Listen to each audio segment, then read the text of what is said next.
Ռուբենից հետո գալիս է իր որդին Կոնստանտինը, հա, Կոնստանտին առաջինը 1095-1100, այդպես են 5 տարի, հա։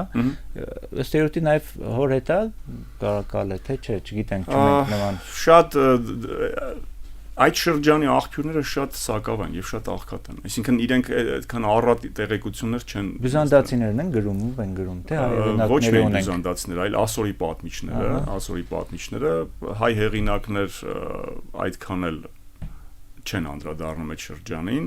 առավելապես հայ հեղինակները սկսում են 12-րդ դարի վերջ, 13-րդ դար, բայց Ռուբենի, Կոստանդինի, հետագայում նաև Լևոն առաջինի, Թորոսի, Լևոն առաջինի, Թորոս երկրորդի վերաբերյալ առավելապես տեղեկությունները սկսում են հարստանալ, մեծանալ, երբ որ արդեն բյուզանդական արշավանքից հետո, հատկապես բյուզանդական արշավանքից հետո 1137-ին տեղի ունենում այդ նվաճումը Կիլիկյան Հայաստանի, որը առավելապես բյուզանդական կայսրությունը տանում էր ոչ միայն Կիլիկյան Հայաստանի դեմ, այլ նաև խաչակրաց պետություններին զսպելու համար,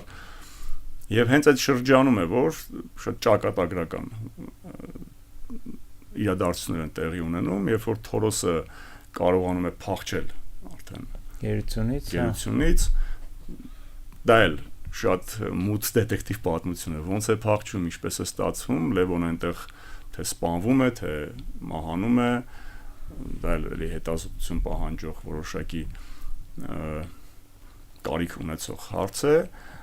եւ Թորոսը վերադառնալով Կիպրոսից սկսում է իր մեկնարկը նորից պետությունը երկրորդ անգամ պետությունը վերականգնելով 1145-ին փաստացի նա վերականգնում է պետությունը։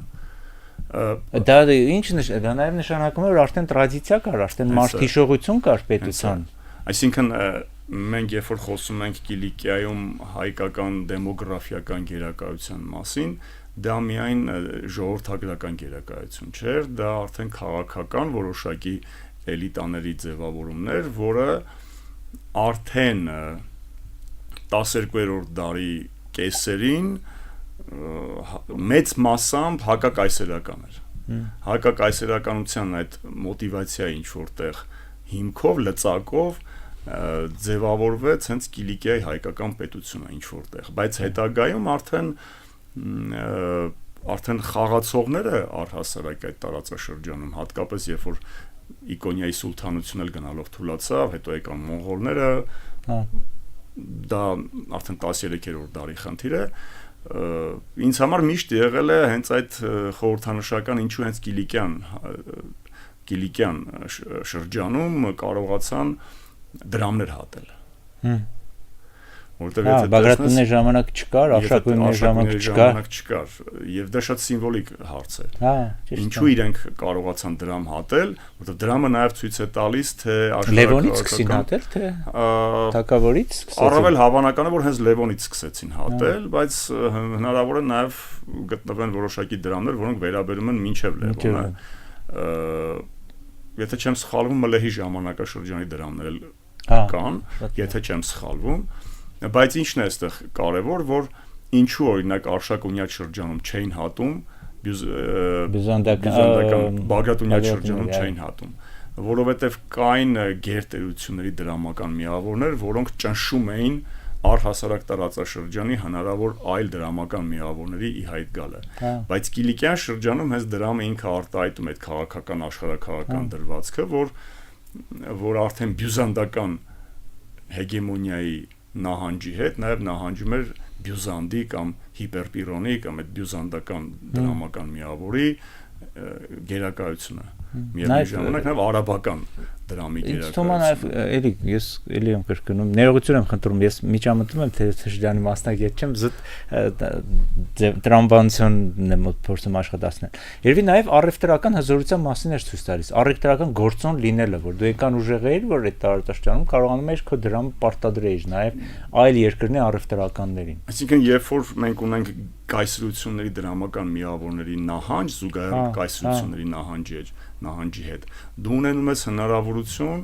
ունենալ քոնը, իսկ դրամը դա միայն դրամ չէր, դրամը իր ժամանակի այսօրվա լայվներ, չգիտեմ, բրիֆինգներ,